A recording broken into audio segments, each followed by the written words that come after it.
لومبنی حصہ چې ما ولستا وما من دابة في الأرض إلا على الله رزقها. پدې کې الله جل مجده ارشاد فرمائی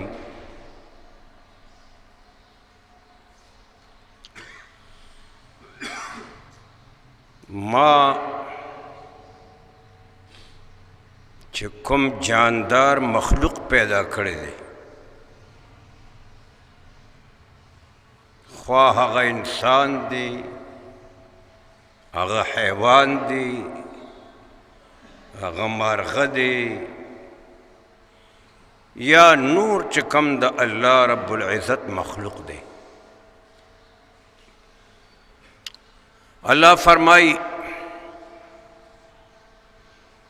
دا ہر جاندار دا رزق ذمہ داری زما ده ہر جاندار تا رزق رسول والا زیم او دا ہر چا پا تقدیر کے چا سومرا رزق اغتا رسیدل دی اغا اللہ سر لوح محفوظ کی لکلی شوی دی اب اغتا رسیدی وما من دابة في الأرض إلا على الله رزقها. دا ہر جاندار دا رزق ذمہ دار زیم وَيَعْلَمُ مُسْتَقَرَّهَا وَمُسْتَوْدَعَهَا. او دا جاندار چې په هر ځای کې وي مثلا انسان په خپل آبائی وطن کې دی په خپل ځای کې دی په خپل کور کې دی دا هغه تقدیر کې چې کم رزق الله رب العزت سره لیکلی شوی دی هغه رزق به هغه ته هغه ځای کې رسیږي او کدی بل خوا لاړ شي نو د هغه هغه لیکلی شوی رزق به د الله د طرف نه هغه ته هغه ځای کې میلاویږي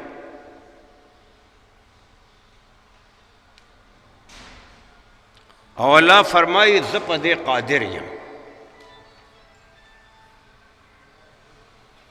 ان اللہ هو الرزاق ذو القوة المتین. دویمه حصہ چې ما لوستې وه هغې کې الله پاک فرمایي چې زما په رزاقیت کې او زما په رزق رسولو کې شک کول نه دي پکار. اللہ فرمائی مخلوق پیدا کرے ما دی دتا جند ورکول زما کار دی د ژوندې ساتلم زما کار دی د باندې مرګ راوستلم زما کار دی. اوس سوال دا پیدا کیږي چې دا دومره زیات مخلوق دی انسانان دی پیریان دی زناور دی مارغان دی حشرات الارض دی ماران لړمان وغیرہ وغیرہ دا دومره زیات مخلوق او د هغې چې کم د رزق ضرورت دی الله پاک فرمایي هغه ضرورت زه پوره کوم او هغه رزق هغې ته زه رسوم. نو الله فرمایي چې دا کار ما ته څه مشکل نه دی دا ګران نه دی ما ته آسان دی ځکه دې دپاره یو زبردست قوت او طاقت پکار دی او هغه زبردست قوت او طاقت والا الله فرمایي زیم ان الله هو الرزاق. الله رزق رسول والا دی ذو القوة المتین چې هغه د ډېر لوی طاقت او قدرت مالک دی. زمارو خلاصه دا شو چې الله پاک چې د چا د پاره رزق مقرر کړی دی هغه رزق به هغه ته خامخا رسي د یو بنده د پیدا کولو فیصله الله کړې ده او د هغه مقرر رزق هغه ته د رسېدلو فیصله هم الله کړې ده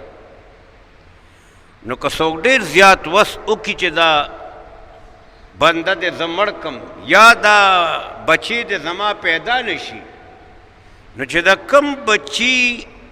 په تقدیر کې الله پاک رزق لیکلی دی او ژوند یې لیکلی دی او پیدا کېدل یې لیکلی دی هغه څوک نشي بندولی خوا د هغې دپاره ډېر علاجونه وکړي زمونږ د خوا کې زمونږ په مقتدیانو کې یو کس و نو د هغه اوس مړ دی الله دې مغفرت نصیب کړي د هغه بچي څه داسې و چې هغه ډېر رنګدار و سپین سره ښایسته و یو بچی تور رنګ یې ما ته یو ورځ پوښتنه وکړه چې هلکه دا څنګه چل دی دا څه بچي دي یو شان دي دا یو پکې بل شان دی هغه ما ته وی چې استاد جي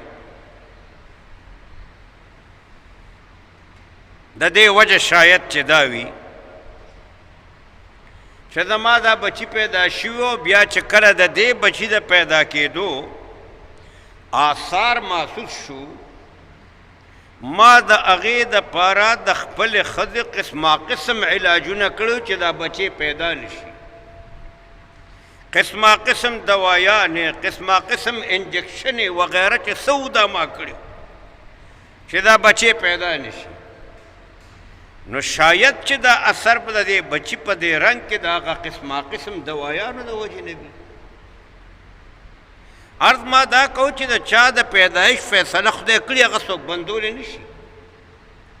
او د چا رزق چې الله پاک مقرر کړي وي د هغه رزق هم څوک بندولی نشي امام اصمعي رحمت الله تعالی علیه یو بزرګ تیر شوی دی ډېر لوی عالم دی د خپله واقعه بیانوي چې زه یو سفر کې وم په ځنګل کې روان ډاکوان را پاسېدل او هغې د ډاکې غورځولو اراده وکړه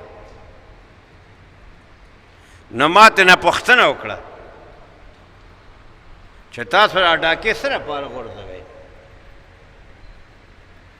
وی هغې ما ته وویل چې دې خېټې دپاره دا ډاکې غورځوو چې څه پیدا کړو اخرو اسکو دې دپاره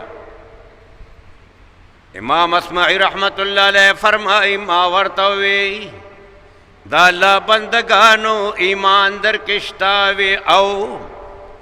وی اللہ رب العزت قرآن کے ارشاد فرمائی وفی السماء رزقکم وفی السماء رزقکم ستاسو رزق خدا اسمان نه مقرر دی یعنی لوح محفوظ کی اللہ سره لیکل شوی دی نو تاسو د ډاکې غورځولو ولې محتاج یې تاسو ته خو به الله هغه رزق درکوي او چې تاسو یې د ډاکې په شکل کې غواړئ نو الله به د ډاکې په شکل کې درکوي او که تاسو یې جایز طریقه باندې حاصلول وغواړئ الله پاک به هغه جایز طریقه باندې درکوي د دې انحصار په تاسو باندې دی د دارالعلوم دیوبند یو بزرګ و دا هغه دا عادت شي خپل پیزار به د پیزار په ځای کې پرېښودو محفوظ کو به نه پورته کو به نه نو چا ورته وی چې حضرت کله کله غله راځي او پیزار پټوي هغه ورته جواب ورکوي زما پیزار غل نشي پټولی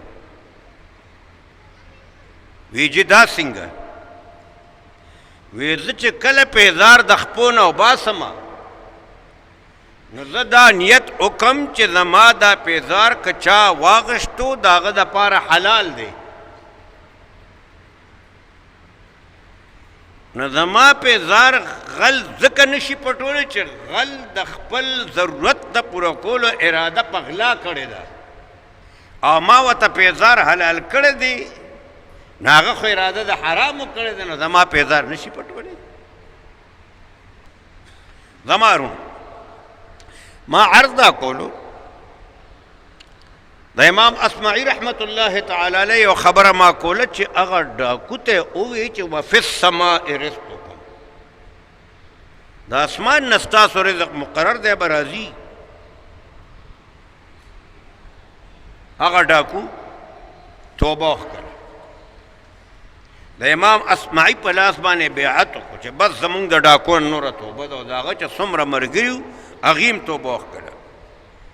امام اصمعي رحمت الله تعالی علیه فرمایي د حج دپاره تللی وم، بیت الله کې م طواف کوم او په دې کې ناګهانه